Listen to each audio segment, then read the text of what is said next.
Boa noite. Está no Congresso Nacional o projeto anticrime elaborado pelo ministro da Justiça e Segurança Pública, Sérgio Moro. Ele prevê mudanças em 14 leis, chega fatiado em 3 partes para apreciação dos parlamentares e sugere tanta polêmica quanto o projeto de reforma da Previdência Social. É sobre esse projeto que nós conversamos hoje aqui no Opinião Pernambuco. Participam Carolina Amorim, advogada criminalista, Edna Jatobá, coordenadora executiva do Gabinete de Assessoria Jurídica às Organizações Populares, o GAJOP, e ainda Arthur Leandro, cientista político. Boa noite, grata pela presença de vocês hoje aqui no Opinião Pernambuco. Para a gente começar, antes da gente entrar em detalhes do projeto, eu queria saber a opinião de vocês pelo que está posto, né? Pelo que sugere o ministro da Justiça, Sérgio Moro, se esse pacote de medidas, sim, é capaz de reduzir a criminalidade no país.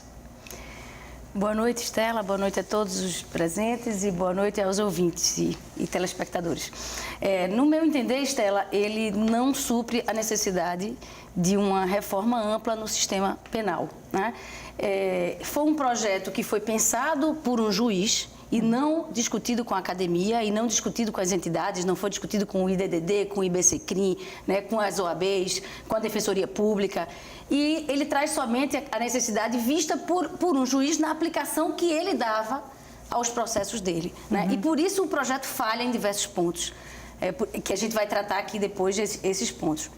Mas, a princípio, o que se tem não há qualquer estudo que indique que o recrudescimento do direito penal, que o aumento de penas diminua a criminalidade ou diminua a violência. Não há esse estudo desenvolvido. E o projeto ele vem com essa ideia, que é uma ideia propagada, né, pelo governo e pela própria campanha que foi feita, a campanha eleitoral, né, de aumento de penas e de diminuição de benefícios e garantias, mas que ele não necessariamente representa uma melhoria nesse sentido. Edna. A gente está falando de um pacote, né, previsto pelo Executivo, de um superministério da Justiça e da Segurança Pública, que não traz em si nenhuma contribuição no âmbito do Executivo mesmo. Ele transfere essa responsabilidade para o Legislativo. É um pacote que prevê alterações, né, em projetos de lei que já estão tramitando, né, prevendo alterações, sobretudo, na esfera penal. Bem, o que a gente pensa é um ministério, um superministério, né, da Segurança e da Justiça, né, com essas pastas todas que o Sérgio Moro acumula, com orçamento de mais de 17 bilhões, a gente não identifica um protagonismo do Poder Executivo no enfrentamento à criminalidade, com alguma novidade, né, com alguma continuidade do que já foi feito nesse campo. Por exemplo, ficou de fora a continuidade do plano de redução de homicídios, né, que teve muita energia gasta, muito envolvimento da sociedade civil, muito envolvimento das academias, dos institutos de pesquisa, para pensar saídas para a redução da violência letal nas cidades onde esse problema se apresenta com mais frequência. Além disso, parece que está totalmente desconectado de toda a discussão que foi feita para a aprovação do Sistema Único de Segurança Pública, está desconectado com os anseios da sociedade quando discutiu na primeira Conferência Nacional de Segurança Pública em 2009 sobre os rumos, né, que o país pensa para o país, enfim. E não traz nada realmente de novo, né, de novidade para enfrentar a criminalidade. Sempre aquela mesma receita, como se aumentando as penas, né, tendo mais rigor no sistema penal, fosse uma solução mágica para reduzir a criminalidade. Isso todo mundo já tentou e ninguém conseguiu. O pacote visto por um cientista político e não por alguém da área jurídica. A minha leitura é que o pacote é compatível com o modelo de governo, o modelo de sociedade que saiu das urnas no ano passado, né? O Sérgio Moro, quando ele foi convocado, foi convidado para assumir essa condição e sair da carreira de juiz e ingressar numa carreira pública, no Executivo. Ele nunca tinha enfrentado o desafio de governar nada, né?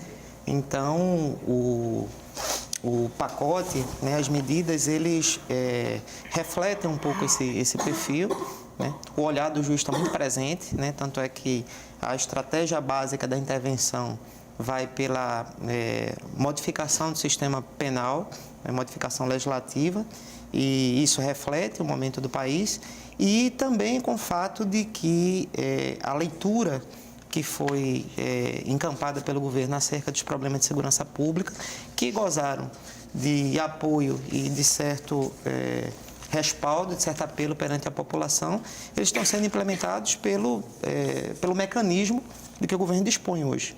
O mecanismo tem basicamente duas grandes agendas, 2 pontos de agenda: reforma da Previdência e o pacote de segurança pública.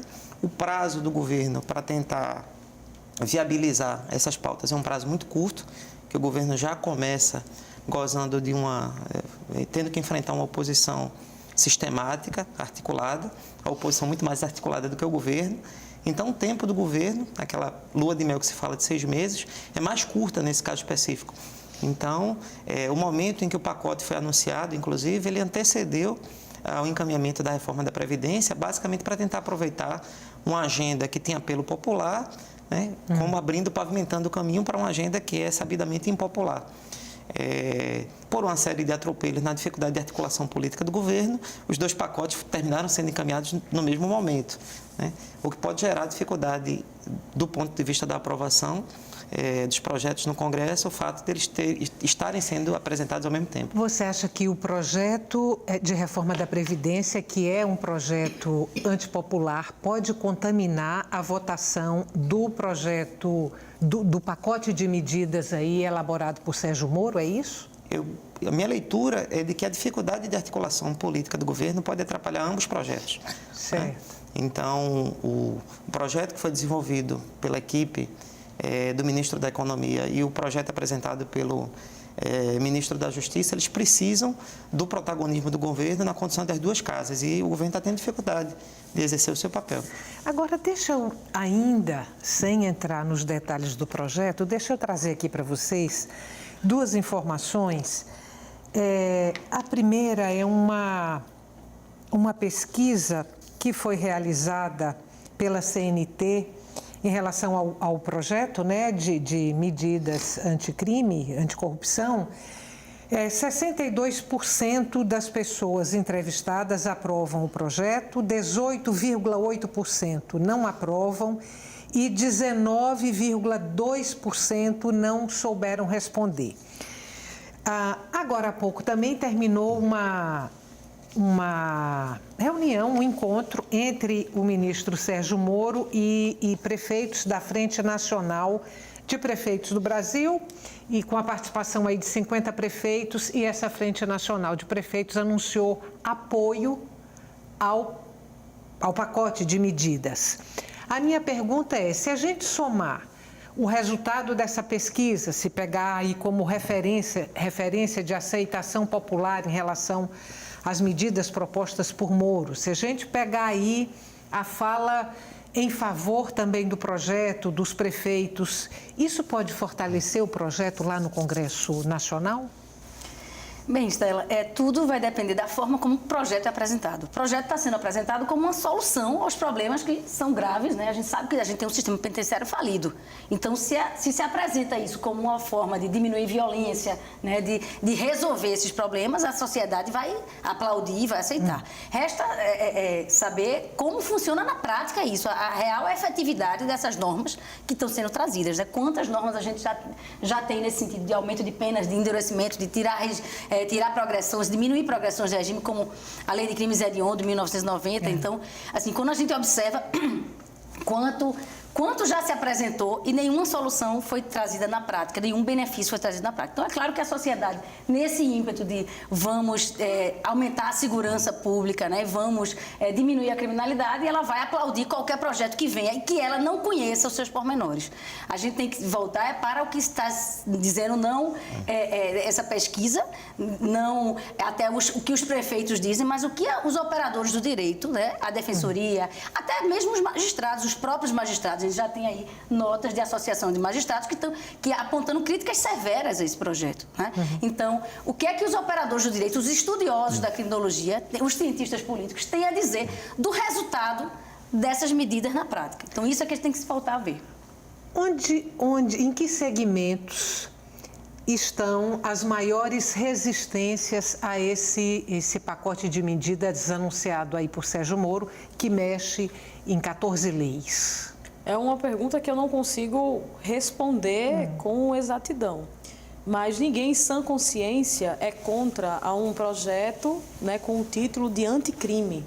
A gente está falando de a população brasileira, que em 2017, por exemplo, perdeu mais de 60 mil pessoas vítimas da violência letal, né? Onde a violência está presente no cotidiano de toda a população, no cotidiano das mulheres, no cotidiano das crianças e adolescentes, no cotidiano da população mais vulnerável, especialmente a população negra e pobre. Então, é muito fácil imaginar uma adesão a um pacote chamado anticrime. A gente está falando de um pacote que ele não é discutido com a sociedade, onde as pessoas não têm uma clareza do que ele representa, né? São 14, é um balaio com 14 projetos de lei sugerindo alteração. Eu acho muito difícil você chegar numa favela, numa comunidade do Recife, ou numa favela do Rio de Janeiro, e perguntar para as pessoas se elas são a favor que a polícia possa, no exercício de sua função, confundir um guarda-chuva com uma furadeira, alguma coisa, com uma arma, sentir o excusável medo, a violenta emoção, a surpresa e matar as pessoas, né, por antecipação de um juízo que ela fez numa situação que nem existiu.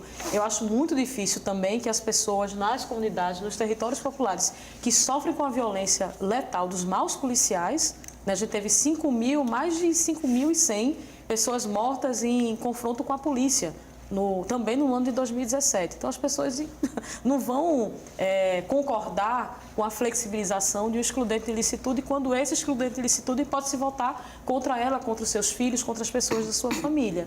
A gente precisa popularizar quais são os termos, né, a nossa função enquanto sociedade civil, enquanto academia, enquanto operadores do direito, popularizar o que quer dizer, o que representa, né? O que fala esse pacote anticrime, ajustar essa linguagem e talvez apresentar à população que não é um pacote tão anticrime assim, tratando um problema muito complexo que é a violência, propondo uma solução, como diz alguém que eu esqueci o nome, uma solução simples, elegante, mas errada. Pode ser visto como uma cartada para dar credibilidade ao governo. Esse pacote de medidas foi levado ao Congresso Nacional num momento aí de crise do governo Bolsonaro, as denúncias de desvio de recursos aí do partido do presidente para financiar candidaturas laranjas. Já tinha também as denúncias aí envolvendo o filho dele, que é senador. Pode ter sido uma cartada para dar credibilidade ao governo, considerando que a segurança pública é um apelo popular fortíssimo? O contexto de lançamento das medidas é o contexto de crise e de dificuldade que o governo já experimenta. O governo ele tem uma dificuldade muito grande de articulação interna com os próprios ocupantes dos cargos do primeiro escalão, ele tem dificuldade de articulação com o Congresso Nacional e tem dificuldade de diálogo e de interlocução com os governadores. Então, o governo ele precisa, é um governo heterodoxo do ponto de vista dos modelos tradicionais que a gente tem encontrado. Talvez por isso mesmo o governo precise lançar mão de expedientes de mobilização da sociedade, da opinião pública, que não são os expedientes convencionais. Então, o modelo de comunicação que o governo, então candidato Jair Bolsonaro, parecia utilizar com habilidade durante a campanha, não está funcionando agora no início do governo. Que era o Twitter, que era a publicação, eram mensagens curtas que mobilizavam o apoio popular, ele conseguia mobilizar os sentimentos difusos da opinião pública. Ele vai precisar fazer isso, basicamente, porque a dificuldade de interlocução, de conversa com a imprensa e com o organismo da sociedade civil é verificado, o governo tem essa dificuldade, ele precisa lançar mão desse instrumento e se ele conseguir fazer isso com mais habilidade, provavelmente o nível de aprovação junto à opinião pública do pacote, ele tende a crescer. Na pesquisa do CNT, se não me engano, foi de 62% a aprovação. Quando a gente realizou grupos focais no período que antecedeu a eleição, para tentar entender o sentimento popular, o apoio ao endurecimento, né, da ação policial e a figura do indivíduo que conseguia enfrentar com mais vitalidade, com mais energia, colocando meio que de lado os rituais, os procedimentos típicos, né, previstos no Estado Democrático de Direito. Esse sentimento ele gozava de grande apoio popular. A ideia de que alguém vai ter coragem suficiente para enfrentar as coisas. Então, Bolsonaro, com seu jeito estovado, e Sérgio Moro, com a sua figura de alguém corajoso, que enfrenta os poderosos, etc., eles coincidiam, eles confluíam nas suas imagens para uma grande imagem de apoio popular.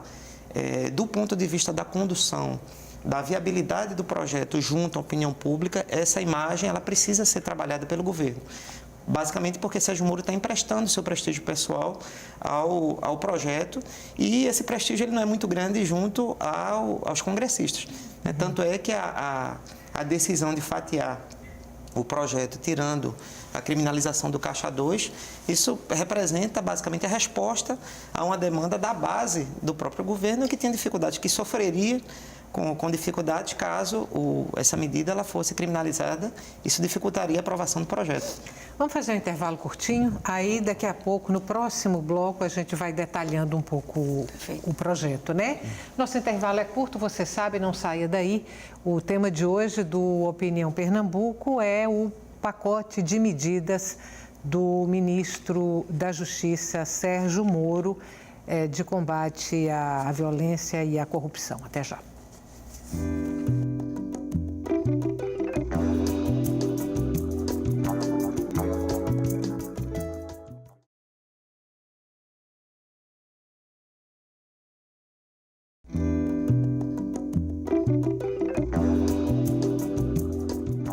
Estamos de volta com a Opinião Pernambuco. O tema de hoje do nosso programa é o pacote anticrime enviado ao Congresso pelo ministro da Justiça e Segurança Pública, Sérgio Moro. Participam deste debate Carolina Amorim, advogada criminalista, Edna Jatobá, coordenadora executiva do Gabinete de Assessoria Jurídica às Organizações Populares, o GAJOP, e ainda Arthur Leandro, cientista político. Eu queria entrar em alguns detalhes do projeto. Agora, as perguntas já começaram a chegar aqui dos telespectadores. A gente falou aqui no Caixa 2, né, na criminalização do Caixa 2, tem uma pergunta a esse respeito. Vamos ver se a gente responde a pergunta de Renato Gomes, do bairro da Estância, e depois detalhamos o projeto. Queria saber a opinião de vocês a respeito do Caixa 2, que não é mais crime. É uma piada? Eu acho que ele está se referindo ao pronunciamento do ministro Sérgio Moro quando amenizou o discurso em relação ao Caixa 2. Alguém quer falar sobre isso? O Caixa 2 ele é tipificado no Código Eleitoral, né? Então ele continua sendo delito. Na proposta, no pacote que foi encaminhado ao Congresso Nacional, o Caixa 2 ele integrava uma das alterações com os rebatimentos penais. O que aconteceu recentemente, quando o pacote efetivamente, a versão final do pacote foi encaminhada, foi que a matéria relativa à mudança no status do crime de Caixa 2, ele vai ser votado em separado. Então, foi basicamente isso que aconteceu. Então, o Caixa 2 ele já era delito, ele continua sendo, e em relação ao pacote de Sérgio Moro, o que acontece é que ele foi tirado do núcleo duro da proposta e que foi uma decisão que tem um rebatimento direto na possibilidade do pacote ser aprovado. Basicamente porque esse era um ponto polêmico que envolveria, ele poderia atingir toda a base de apoio do governo. Na verdade, todo o Congresso Nacional, né, é um procedimento que faz parte da forma com que as campanhas eleitorais são financiadas por meio de Caixa 2, e isso teria um efeito de impeditivo na aprovação do projeto. Oi, quer falar sobre isso? Na verdade, o que o ministro pensou a princípio foi colocar para o Código Penal a ideia do Caixa 2, né? Que ele antes já defendia, e por isso que causou toda a polêmica, antes já defendia que era mais grave do que o crime de corrupção. Vendo a dificuldade de aprovação disso, aqui foi compartimentado, digamos assim. mas não se retirou do projeto. Ele está lá separado. Está lá em separado. E se espera que ele seja novamente colocado, né? Porque senão a gente vai partir para entender que foi tudo uma grande falácia do ministro Moro, agora ministro, mas antes juiz, que agora está dizendo que já não é tão grave. A pena do projeto que colocou para o crime de Caixa 2 seria uma pena bem mais leve do que a pena de corrupção, que é a de corrupção vai até 12 anos e a de Caixa 2 seria até 5. Então já existia essa diferenciação, mas aí diante dessa dificuldade dessa aprovação foi que se retirou. Mas não quer dizer que não vai ter esse crime no Código de Processo Penal, ou no Código Penal, desculpe. Ele foi apenas retirado para votar em separado, como disse o professor Arthur. Edna, me aponte aí das medidas anunciadas pelo ministro Sérgio Moro, a gente falou no início do programa, que ele mexe em 14 leis, me aponte uma que você considera das mais polêmicas, para a gente poder conversar aqui. Do excludente de ilicitude. Ele pega o Código Penal, o artigo 23, que trata de quando o policial, no exercício de sua função, ele pode extrapolar para a violência letal, né? Sem prejuízo das investigações, né, administrativas e etc. Só que ele coloca o seguinte, esse artigo do Código Penal, ele já diz bem o que seria a legítima defesa, já coloca quais são as situações extremas e a gente, mesmo assim, assistiu em 2017 5.144 pessoas morrerem em decorrência da ação policial. Mesmo com isso. Agora, alterando e ampliando a possibilidade do excludente de ilicitude, coloca-se que o juiz poderá, nesses casos, reduzir a pena pela metade ou então extinguir a pena nos casos em que se for verificado excusável medo, violenta emoção e surpresa. Veja, são critérios absolutamente subjetivos, né, que espera-se que seja uma licença, uma verdadeira licença para o policial em serviço fazer execuções, né? Matar mesmo e sem se preocupar com a responsabilização e a punição. Agora, a gente também está falando de como o policial vai fazer o uso, né, dessa ampliação, se isso passa, em territórios diferentes. Trazendo para a realidade de Recife, eu acho que não vai ter casos de excusável medo, violenta emoção e surpresa na Zona Sul, né? Ali por Casa Forte, nos bairros mais ricos e nobres. Quando a gente vai para as comunidades, para as periferias, onde são territórios criminalizados, né, que já existe muita abordagem arbitrária, existe muita violação de direito como um todo, a gente pensa e espera o pior para o aumento das mortes em decorrência das atividades policiais. Houve um estudo, Estela, houve um estudo feito pela CPI do extermínio da juventude, que foi feito no Senado alguns anos atrás, e que chegou ao seguinte cálculo: no Brasil, em 5 anos, a polícia matava jovens na mesma quantidade do que a polícia matava nos Estados Unidos em 30 anos. Então, de fato, há uma matança por parte da polícia de jovens, em geral, com o endereço certo. Jovens negros, jovens pobres, de favelas e comunidades, né? Então, essa modificação, eu até trouxe aqui a íntegra do artigo do que se pretende fazer para a lei, se for o caso, ela vem na esteira do que o presidente já tinha assumido na campanha, né? Que o policial ia ter licença para matar, não ia ter mais processo, ia se diminuir os processos. E é nesse sentido que a lei traz. Quer dizer, se a gente já imagina, já sabe que no Código Penal já existe a legítima defesa, é óbvio que em situação de perigo atual ou iminente, usando-se moderadamente os meios necessários para repelir aquela injusta agressão, se estaria em legítima defesa. Não precisaria trazer uma situação de abrangência de legítima defesa para tutelar, assim, a atividade do policial em serviço. Aquele policial que estiver em conflito armado, ele pode, para prevenir uma agressão, ou seja, antes da agressão existir, quando ele achar que pode, que está assim, prevenindo a agressão, ou por excusável medo, ou por violenta emoção, nos termos que a legislação traz, ele estaria abarcado no conceito de legítima defesa. Então, isso, na verdade, é uma forma de dar uma carta branca, dar uma legitimidade para que se ocorra mais ainda o absurdo que já vem ocorrendo no Brasil há alguns anos. O projeto anticrime, para se falar em anticrime, deveria se trazer uma solução para uma justiça social, uma cidadania, tirar o cidadão do crime, ao invés de tutelar a atividade do policial contra justamente esses jovens que estão aí à mercê dessa marginalidade. A gente tem no Brasil a polícia que mais mata no mundo. Uma medida como essa pode trazer que consequências imediatas?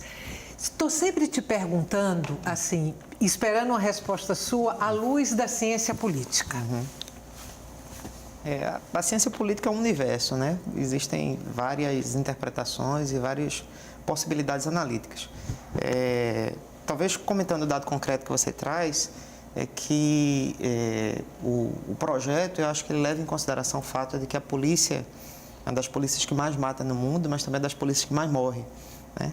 E então esse elemento eu acho que ele estava presente quando em agosto ou setembro do ano passado, em que a intervenção na segurança pública do Rio já estava acontecendo, inclusive no cenário, no calor da disputa eleitoral, né? E o governo, na época, o governo Temer, ele adiou a apresentação do projeto de reforma da Previdência e colocou a intervenção, inclusive que suspendia e o isentava da derrota política, que seria não pautar um projeto de reforma de Previdência que seria derrotado. Naquele momento, uma figura que se terminou um quadro importante no governo Bolsonaro, que foi o general Augusto Heleno, um dos chefes da missão militar no Haiti, né, da MINUSTAH, Ação Militar do Brasil no Haiti. Ele deu uma entrevista numa emissora, num programa de entrevista, dizendo que ele não apoiava o modelo de intervenção militar, basicamente porque ele não previa o chamado, a regra de engajamento, em que o policial, o militar que ele entrasse numa situação de conflito, ele pudesse usar fogo letal contra o indivíduo que estivesse portando arma de guerra, fuzil, etc. e tal. E a repercussão perante a opinião pública nesse momento foi muito grande, foi muito positiva perante a opinião pública desse posicionamento do hoje chefe do Gabinete de Segurança Institucional, que é o general Heleno. Então, me parece que a inclusão desse ponto específico no projeto Sérgio Moro, ele é uma demanda dessa parte, ou desse componente da base do governo, que exatamente são os militares, são os policiais, as forças de segurança pública. Não é a demanda principal do Ministério Público e nem é uma demanda pessoal do ministro Moro. Me parece que foi um elemento que foi adicionado no pacote para viabilizar eleitoralmente, já que a bancada da segurança pública no Congresso Nacional, ela é expressiva, ela tem uma capacidade de mobilização, ela é suprapartidária, né? Então ela tem essa capacidade de interlocução. Me parece que a ideia é muito no sentido de contemplar essa demanda de uma parte importante do ponto de vista de base de apoio político do governo hoje. Mas lembrando que essa era uma proposta já anunciada, né, na campanha quando o Bolsonaro estava fazendo campanha para presidente.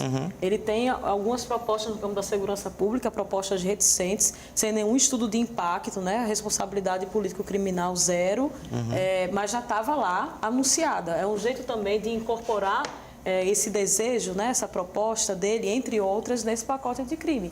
Agora, o que a gente não vê no pacote anticrime como é que vai se mexer nesse orçamento de 17 milhões para melhorar a formação da polícia, para melhorar a formação da polícia com relação ao método Giraldi, por exemplo, né, que é o treinamento que eles fazem para a efetividade do uso da arma letal. Como é que vai melhorar com esse orçamento a formação da polícia com relação ao uso seletivo e progressivo da força? Como é que vai dar retaguarda aos policiais que estão cotidianamente dentro desse conflito urbano nas periferias, né? Com péssimas condições de trabalho, com falta de formação, com falta de apoio psicológico, sem pensar na sua saúde mental, enfim.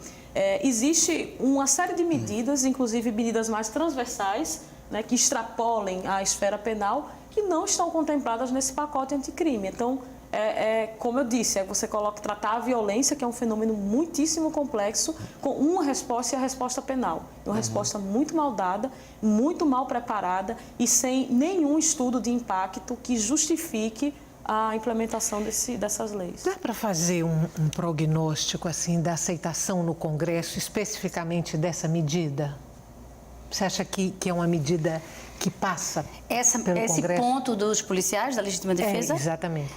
Bem, considerando a ampla maioria, né, que o PSL conseguiu no Congresso e considerando essa bancada dos militares, eu acredito que sim, que é possível que passe essa medida dos policiais. Eu acho que quem poderia estar sendo contra e se posicionando contra hoje, infelizmente, é a minoria, né, e a própria parcela, até para conseguir o apoio da sociedade, não se consegue apoio de classe média nem classe média alta. Isso como ele disse, tem endereço certo essas medidas, que é aquele pobre favelado negro, que é quem vai ser atingido por essas balas desses policiais que vão entrar nessas casas com o pé na porta, com tiroteio. Não vai ser na Avenida Boa Viagem, não vai ser nos bairros, né? Vai ser nessas favelas, nessas comunidades. E esse pessoal tem pouca voz no Congresso Nacional, né? Agora também tem um aspecto interessante.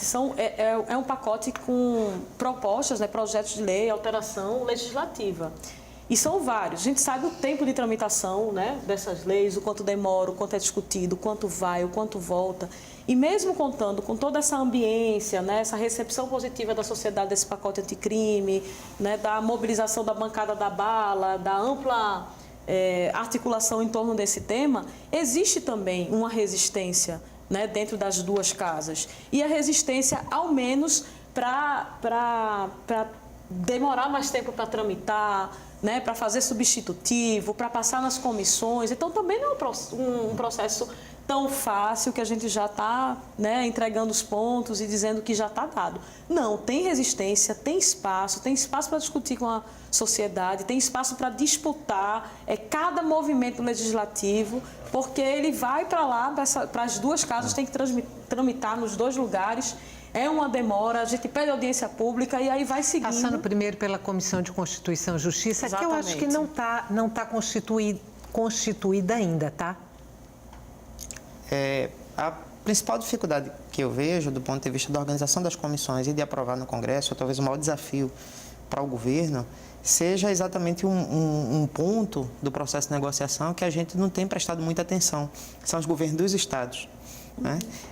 O grande rebatimento, né, do encarceramento, do gerenciamento do sistema penitenciário é feito no nível dos estados. Né? As penitenciárias federais vão responder por um número relativamente pequeno de apenados. Então, são os estados que já estão operando no vermelho, que já estão com grande dificuldade de pagar suas contas, de gerenciar um sistema inchado, pouco eficiente, que vão ser impactados por um aumento no nível de encarceramento. Então, os governadores, eles podem, por meio das suas bancadas, exercer pressão junto ao governo federal. Então, esse me parece que é um ponto que o governo federal, se ele quiser efetivamente viabilizar o seu projeto, ele vai precisar negociar com os governadores. E a gente tem uma resistência aqui no Nordeste, né? Diga-se de passagem. Tem uma resistência forte dos governos do Nordeste a esse projeto de endurecimento penal. E também é o seguinte, vamos pedir um estudo... Qual é a nossa população carcerária hoje? Você 726 sabe? mil nacionalmente, segundo o levantamento do Infopem, realizado em 2017. Não é isso? Em péssimas condições. Péssimas condições. Então, vamos pedir um estudo de impacto, por exemplo, quanto vai custar para os estados aumentar vagas no sistema prisional? Porque ninguém está falando de progressão de regime. Está falando de prender, manter preso, evitar indulto, evitar saída temporária. Para evitar a saída temporária, se você mexer também no direito da população carcerária, tem que ter uma estratégia, né, para se pensar como vai se lidar com as consequências disso.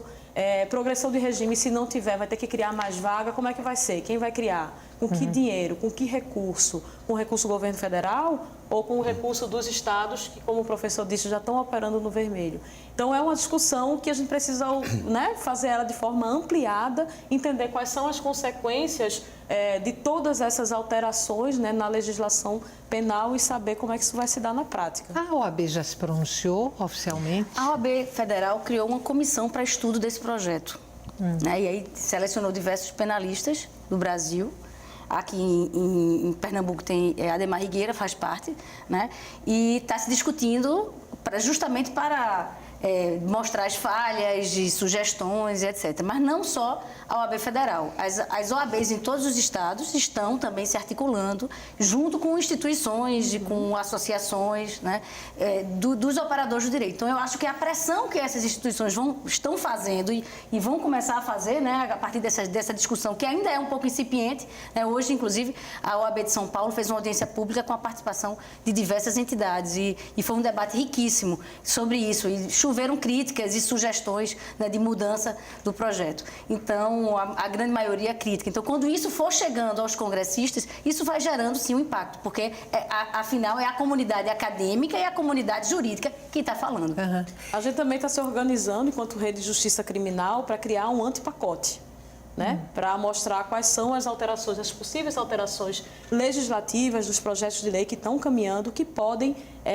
diminuir a criminalidade e contribuir para um ambiente de mais segurança. Existe algum estudo que mostre uma correlação, uma relação direta entre aumento de prisões, quer dizer, aumento da população carcerária e diminuição dos índices de criminalidade?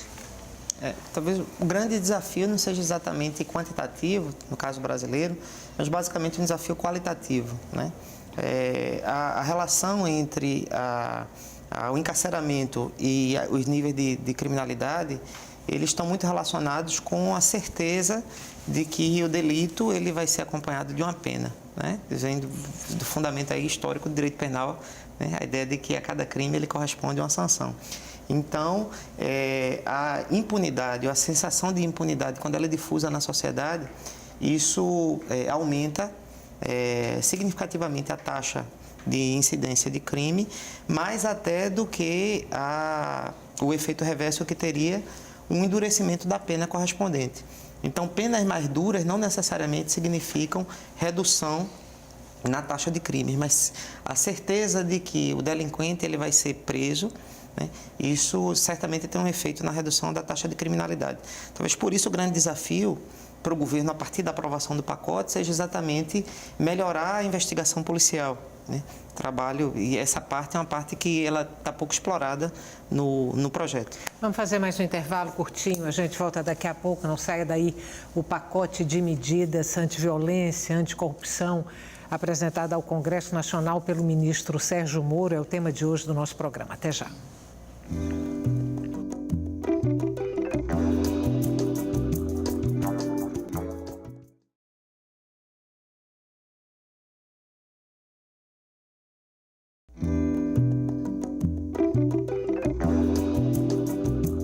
Estamos de volta para o terceiro e último bloco do Opinião Pernambuco, o pacote com medidas que pretendem coibir a corrupção e a violência no Brasil, elaborado pelo ministro Sérgio Moro, é o tema de hoje do nosso programa.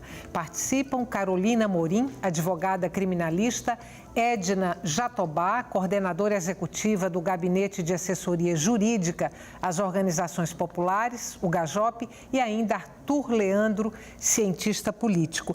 Eu quero, antes da gente retomar o debate, eu queria trazer aqui para vocês um comentário de Samuel, morador do Recife. Ele diz o seguinte: é muito fácil abrir a boca para falar que polícia mata jovens bandidos, entre aspas. Aí eu imagino que aí não tem ninguém que tenha consciência que o Estado está tomando por criminosos de toda espécie e precisam ser eliminados para que tenhamos paz? Quem começa? Posso começar? Pode. É muito fácil também dizer que com a eliminação de uma população negra e pobre, porque esse é o projeto genocida, né, de quem está empreendendo, vai se resolver o problema da criminalidade. Quando a gente coloca da ampliação do excludente de ilicitude, a gente também coloca da necessidade de melhoria do trabalho policial, da necessidade que do policial e o operador da segurança pública consiga lidar melhor com o uso progressivo da força, que ele tenha mais treinamento, que tenha retaguarda na saúde mental, né, que tenha uma melhor condição salarial e que consiga lidar com essas situações limite com a retaguarda do Estado. Então, a gente tem que pensar esse equilíbrio. até porque a eliminação, o homicídio também é um crime e quem comete crime, né, deve ser punido e deve ser encarcerado. E espero eu que a gente consiga ainda avançar nesse combate à criminalidade dentro de um Estado democrático de direito. Né? Colocando um pouquinho, rapidinho, comentando a pergunta passada, se existe algum estudo, alguma correlação entre aumento de prisões e diminuição da criminalidade. Então, eu não conheço os estudos, mas observando a realidade e os números que estão apresentados, a gente tinha, no início dos anos 90, em torno de 90 mil pessoas presas. Era a nossa população prisional no Brasil. E agora a gente está, em 2017, 726 mil pessoas presas. Aí a minha pergunta é, diminuiu a criminalidade?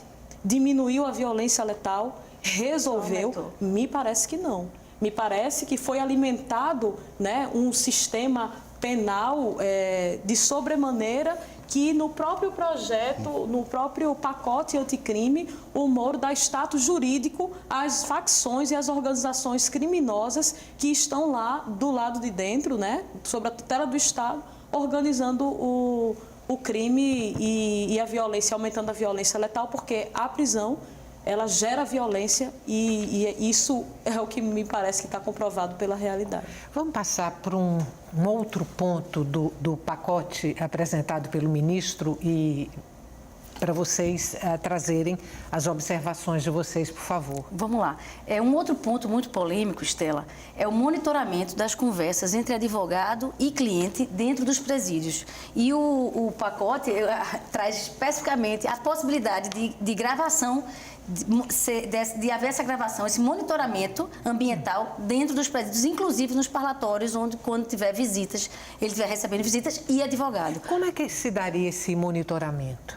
Pois é, esse monitoramento, o próprio pacote diz que teria que ter decisão judicial fundamentada, mas isso é óbvio porque qualquer restrição à garantia fundamental tem que ter uma decisão judicial fundamentada. Sem fundamentação, essa decisão é nula, né? Então, passível de ser rechaçada pelos tribunais. Né? Então, e diz também que essa conversa com o advogado não será usada para fins daquele crime já praticado pelo qual a pessoa está presa, ou seja, para investigar futuros crimes. Mas a gente tem uma grande diferença aí. A questão, qual é a delicadeza da situação? O advogado ele pode ser alvo de escuta? Pode, desde que ele esteja sendo investigado. Mas ele, na condição de advogado, ser alvo de uma escuta, de um monitoramento, ele está na condição, veja bem, da proteção, que o advogado é a proteção do cidadão contra o arbítrio do Estado. Então, ele está violando essa garantia do advogado, está sendo violada a garantia do cidadão a essa proteção que é seu advogado.